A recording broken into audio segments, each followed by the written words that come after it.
Kenakan baju tahanan, inilah potret Andri Bayu Aji, gitaris Kahitna ditangkap karena narkoba.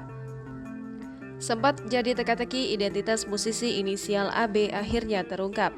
Adalah Andri Bayu Aji, gitaris band Kahitna yang ditangkap Satuan Narkoba Polres Metro Jakarta Barat pada Kamis 2 Juni 2022 siang. Kenakan pakaian tahanan hijau corak merah, pria 48 tahun itu menjalani pemeriksaan kesehatan di ruangan urusan kesehatan Polres Metro Jakarta Barat, Selipi Palmerah, Jakarta Barat, Jumat 3 Juni 2022, pukul 10.34 waktu Indonesia Barat. AB sendiri ditangkap di kawasan Cilandak, Jakarta Selatan pada Kamis 2 Juni 2022 siang. Kepala Bidang Hubungan Masyarakat Polda Metro Jaya, Kombes Endra Zulpan mengatakan AB merupakan gitaris grup band Kahitna.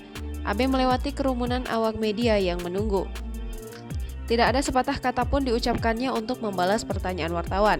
Kapolres Metro Jakarta Barat Kombes Pasma Royce sebelumnya mengatakan AB diamankan terkait penyalahgunaan narkoba. Jangan lupa subscribe, share, komen, dan like ya!